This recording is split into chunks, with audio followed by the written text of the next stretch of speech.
নমস্কার, আশা করি সবাই খুব ভালো আছেন। স্বপ্নের দেশ আমেরিকার এই নতুন ব্লগে সবাইকে স্বাগত জানাই। আজ রাত্রি 9টায় আমাদের আমেরিকা যাওয়ার ফ্লাইট আছে, তাই আজকে আমরা সবাই একটু দেরি করেই উঠেছি।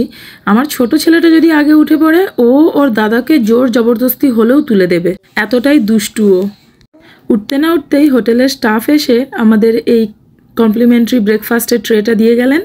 এই ব্রেকফাস্ট হচ্ছে আমার হাজব্যান্ড আর আমার ছেলের ফেভারিট ব্রেকফাস্ট। এতে আছে ওয়াটারমেলন জুস আর টোস্ট, জ্যাম, এদিকে ব্রেড। ছোটো ছেলেটা তো উঠলেই খিদে পেয়ে যায়, তো ভালোই হয়েছে এই কমপ্লিমেন্টারি ব্রেকফাস্টটা পাঠিয়ে দিয়েছে। আর ওকে আমি এইখানেই খাইয়ে দিচ্ছি, আর পরে আমি, মা, আমার হাজব্যান্ড আর বড় ছেলেটাকে নিয়ে আমরা নিচে চলে যাব লবিতে। ওইখানে ব্রেকফাস্টের ব্যবস্থা আছে।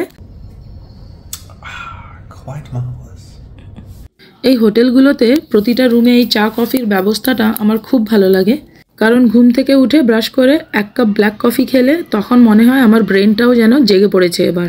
আমি তো ব্ল্যাক কফি খাই, আমার মা দুধ কফি খায়, আর আমার বাবা চা খায়, আমার হাজব্যান্ডও চা খায়। তো আমি আমার আর আমার মায়ের জন্য একটু কফি বানিয়ে নিচ্ছি এখানে। আর আমার মা কফির সাথে বাটার টোস্ট খেতে খুব পছন্দ করে, তাই মায়ের জন্য বাটার টোস্ট আর কফি। বাহ, দেখ দেখ, সকাল বেলায় ওই কফি আর ব্রেড। বাহ, ওই জন্যই তো হোটেলে আসা, খাবো দাবো, ঘুমাবো, ফ্লাইটে উঠে পড়বো। আমার ছোট ছেলেটা তো এই টেলিফোনটাকে একেবারে খেলনা ভেবে নিয়েছে, আর এই চেয়ারটার উপরে তখন থেকেও অনেকবার উঠেছে, আমরা কেউ ধ্যান দিইনি ও করছে কি। যখন ধ্যান দিলাম আমি অবাক হয়ে গেছি যে ও প্র্যাকটিস করছে কিভাবে চেয়ারটা থেকে এইভাবে নামবে আর পড়ে যাবে না। আমার ছোট ছেলেটা খুব বেশি সাহসী হবে মনে হচ্ছে। স্নান টান করে আমরা লাঞ্চ করতে চলে এসেছি, আমি, মা, আমার হাজব্যান্ড আর আমার বড় ছেলে। ভালোই হয়েছে আমাদের সাথে বাবা লাঞ্চ করতে আসেনি, কারণ যা আইটেম আমি দেখতে পাচ্ছি এখানে, বাবার এর মধ্যে একটাও পছন্দ হতো না। তবে এই লাঞ্চটা আমাদের কমপ্লিমেন্টারি লাঞ্চ হোটেলের তরফ থেকে, আর এই খাবারের স্বাদ আমার যথেষ্ট ভালো লাগে। Yummy. We'll take some for baby brother too. He likes it. Have one? Can Papa have one? Yeah, you can have two, Papa. Just one. Papa just wants to try. Thank you. See if he likes it. আমার ছেলে যেই কাঠির মতো জিনিসগুলো খাচ্ছে ওইগুলোকে বলে পিটা sticks, সব ময়দা দিয়েই তৈরি। যাই হোক, আমরা সবাই বেশ ভালোই লাঞ্চ করলাম। আমার ছোট ছেলেটা এখনও ঘুমাচ্ছে, তো আমাদের তাড়াতাড়ি চেক আউট করতে হবে আজকে 2টো নাগাদ। আমরা ভেবেছিলাম 6টা নাগাদ চেক আউট করতে পারবো। আজকে এইখানে 3টে বিয়েবাড়ি হচ্ছে এই হোটেলে, তাই জন্য সব রুমগুলো বুক হয়ে গেছে, মানে পুরো সোল্ড আউট হোটেল।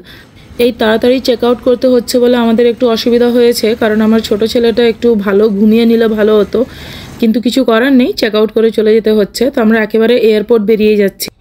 আমাদের তো রাত 9টায় ফ্লাইট, এখন বাজে 3:30, দুপুর 3:30।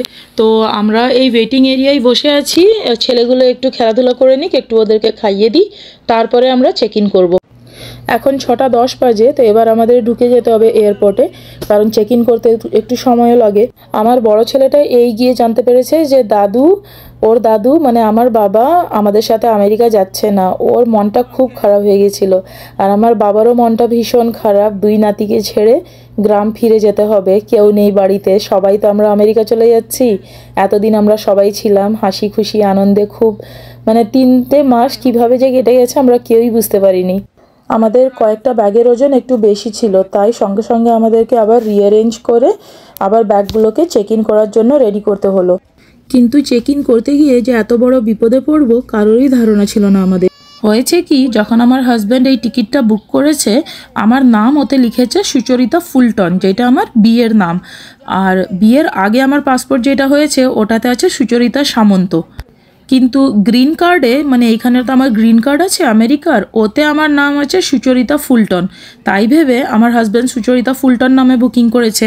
কিন্তু আমরা যখন টিকিট কাউন্টারে পৌঁছলাম, তো বাকি সবার নাম, টিকিটের নাম আর পাসপোর্টের নাম ম্যাচ করেছে আমার বাদ দিয়ে। তো ওরা সঙ্গে সঙ্গে আমাদের বলল যে না, আমি ফ্লাইট নিতে পারবো না। এবার আমাদের তো মাথায় হাত যে কি করব। সঙ্গে সঙ্গে আমরা এয়ারলাইন কোম্পানিকে ফোন করলাম, কিন্তু ওনারা বললেন যে এই মুহূর্তে তো কিছু করা যাবে না, কারণ ফ্লাইট বোর্ডিংয়ের টাইম হয়ে গেছে, তো কিছুই করতে পারবে না কেউ। আমি স্বপ্নেও কোনোদিন ভাবিনি যে এই রকম একটা সিচুয়েশন আমাকে ফেস করতে হবে, কারণ এত রাত্রিবেলা গ্রাম ফিরে যাওয়া সম্ভব নয়। ইভেন এই এয়ারপোর্ট থেকেও আমরা বাইরে বেরোতে পারবো না, কারণ আমরা যে এয়ারলাইন্সে যাওয়ার কথা ছিল এতিহাদ এয়ারওয়েজ, ওনাদের কোনো স্টাফ আমাদের সাথে না হলে আমাদেরকে এয়ারপোর্ট থেকে বাইরেও যেতে দেবে না। তো আমাদের কাছে একমাত্র অপশন যে এয়ারপোর্টে বসে আমরা কোনো ফ্লাইট সার্চ করি। তো ভাগ্য করে আমরা লাস্ট মিনিট টিকিট পেয়েছি কাতার এয়ারলাইন্স থেকে। ঠাকুরের কৃপায় আমরা সবার জন্য সিট পেয়েছি, আর রাত্রি 3:30 ফ্লাইট।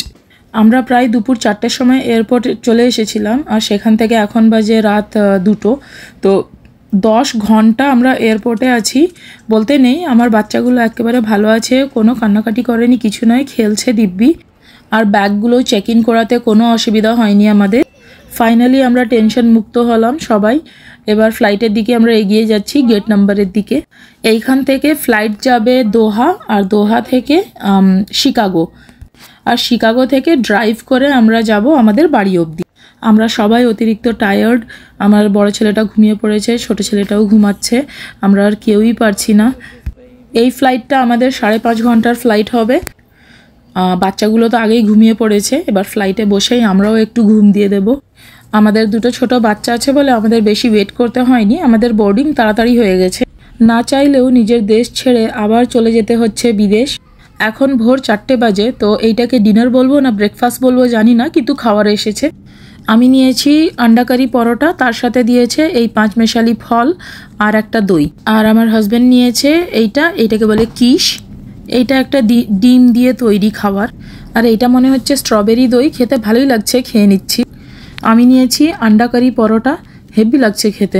একেবারে গরম গরম আন্ডা কারি আর পরোটা, মনেই হচ্ছে না আমি ভোর 4টের সময় এই খাবারটা খাচ্ছি, এত সুন্দর লাগছে খেতে। প্লেনের ভেতর থেকে প্রথমবার সূর্যোদয় দেখছি।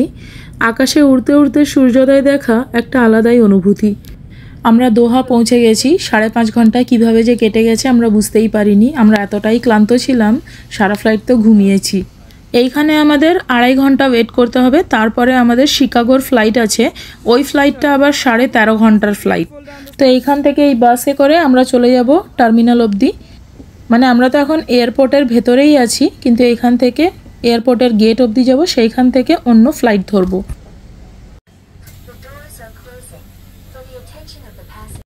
বসার তো জায়গা ছিলই না, আর দুটো বাচ্চাকে কোলে নিয়ে দাঁড়িয়ে দাঁড়িয়ে ওই এয়ারপোর্ট অবধি যেতে আমাদের বেশ ভালোই কষ্ট হয়েছে। দোহা এয়ারপোর্টটা খুব সুন্দর দেখতে, কিন্তু পুরো এয়ারপোর্টটা ঘুরে দেখার সময় নেই আমাদের কাছে, কারণ এইখানেও আবার সিকিউরিটি চেকিং হবে। তো ও সিকিউরিটি লাইন দিয়ে যেতেই 1 ঘন্টা সময় লেগে যায়। খুব জোরে সবার খিদেও পেয়েছে, তাই ফ্লাইটে ওঠার আগে অল্প কিছু নিয়ে নিচ্ছি এখান থেকে। আমরা নিজেরাও একটু খেয়ে নেব, বাচ্চাগুলোকেও ভরপেট খাইয়ে দেব, তারপরে আমরা ফ্লাইটে উঠবো। তাহলে কোনো টেনশন থাকবে না যে ফ্লাইটে কি দেবে বাচ্চাদের জন্য। স্পেশালি আমার ছোট ছেলেটার জন্য আমার একটু চিন্তা হয়, কারণ ও সব কিছুই খায়, আবার অনেক কিছুই খায় না। তো ওর পেটটা ভরা থাকলে আমি অনেকটাই চিন্তামুক্ত থাকি। এই এয়ারপোর্টে সব এত কড়াকড়ি, আমাদের 2বার সিকিউরিটি দিয়ে যেতে হয়েছে। কলকাতা ফ্লাইট থেকে নামার পরে আমাদের সিকিউরিটি চেকিং হয়েছে একবার, আর এই ফ্লাইটে শিকাগো ফ্লাইটে ওঠার আগেও আমাদের সিকিউরিটি চেকিং হয়েছে। দোহার মাটি ছেড়ে দিয়ে আমাদের জাহাজটা উড়ে যাচ্ছে আমেরিকার দিকে। বাহ, ফ্লাইটে বসতে না বসতেই দেখছি খাবারের ট্রলিটা এগিয়ে আসছে। খাবারের অপশান আছে ভেজ আর ননভেজ। ভেজ অপশানে আছে পানির ভুর্জি পরোটা, আর ননভেজে আছে চিকেন রাইস স্টু, তার সাথে আছে একটা পাউরুটি আর ওই 5 মেশালি ফলের একটা কাপ আর একটা দই। তো আমি নিয়েছি পনির ভুর্জি পরোটা, আর আমার মা নিয়েছে চিকেন স্টু, ওই চিকেন আর রাইস স্টু।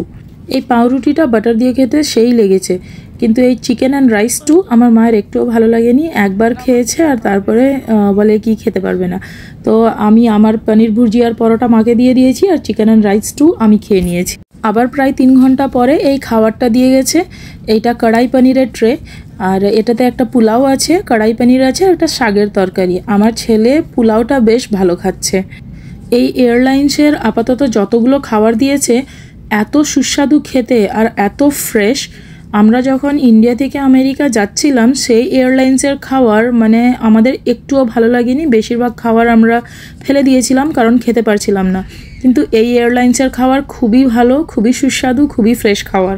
খেয়ে খেয়ে ঘুমিয়ে ঘুমিয়ে গল্প করে করে বই দেখে দেখে পৌঁছে গেলাম শিকাগো। যেই দিন আমরা কলকাতা থেকে ফ্লাইট নিই সেদিন তো ভালোই গরম ছিল, আর শিকাগোতে প্রচণ্ড ঠান্ডা, বরফ পড়ছে এইখানে। তাই বাচ্চাগুলোকে ফ্লাইট থেকে নামার সাথে সাথে হুডি পরিয়ে দিয়েছি। ইমিগ্রেশনের দিকে যেতে যেতে নজর পড়লো এই চার্টে লেখা আছে যে অন্য দেশ থেকে এই দেশে আসার সময় কোন কোন জিনিসগুলো নিয়ে আসা বারণ। বাহ, এই ডিসপ্লেগুলো কি সুন্দর দেখতে দেখুন। দাঁড়িয়ে যে কটা ফটো তুলবো সেইটার মনে নেই। প্লেন থেকে নেমে ইমিগ্রেশন অবধি যেতে অনেকটাই হাঁটতে হচ্ছে আমাদের। আর এই বাচ্চাগুলোর আমি স্ট্রোলার আনিনি, এরাও হেঁটে হেঁটে যাচ্ছে, পা ব্যথা হয়ে গেছে মনে হচ্ছে এদের। আমার হাজব্যান্ড তো US সিটিজেন, তো আমরা সবাই একসাথেই থাকবো এই সিটিজেনের লাইনে। অন্য লাইনটা থেকে এই লাইনটা একটু ছোট হয়, আর ইমিগ্রেশনের ফর্মালিটি তাড়াতাড়ি হয়েও যায়। ইমিগ্রেশন লাইনে আমাদের শুধু আইডি চেক হয়েছে, পাসপোর্ট আর বোর্ডিং পাস, আর অফিসার আমাদের আর কিছুই জিজ্ঞেস করেননি। তারপর আমরা ব্যাগ নিতে চলে এসেছি। এই ব্যাগেজ ক্লেম থেকে সমস্ত ব্যাগ নিতেই আমাদের প্রায় 2 ঘন্টার মতো সময় লেগে গেছে। এই দেখুন, এখনও অনেকেই ইমিগ্রেশন থেকে আসতে পারেনি এইদিকে, তো ওনাদের ব্যাগ সব এইভাবে রাখা আছে। আমাদের সব ব্যাগ চলে এসেছে, এবার আমরা বেরিয়ে যাচ্ছি। একটু ফ্রেশ হব, একটু খাবো, তারপরে আমার হাজব্যান্ড গিয়ে একটা কার রেন্ট করবে। এয়ারপোর্টের ভেতরেই আছে রেন্টাল কারের কোম্পানি। তো শিকাগো থেকে আমাদের বাড়ি যেতে লাগবে সময় প্রায় 7 ঘন্টার মতো। এতগুলো লাগেজ আছে, একটা মিনি ভ্যান ভাড়া করতে হবে আমাদের। এত লম্বা সফরে আমাদের সাথে থাকার জন্য আর এই ভিডিওটা দেখার জন্য আপনাদের অসংখ্য ধন্যবাদ জানাই। ভিডিওটা যদি ভালো লেগে থাকে একটা লাইক করে দেবেন, আমার চ্যানেলকে সাবস্ক্রাইব করবেন, আর পাশে দেওয়া বেল আইকনটি ক্লিক করে দেবেন। ঈশ্বরের কাছে প্রার্থনা করি আপনারা সবাই ভালো থাকবেন, সুস্থ থাকবেন, সাবধানে থাকবেন। দেখা হবে আবার পরের ভিডিওতে।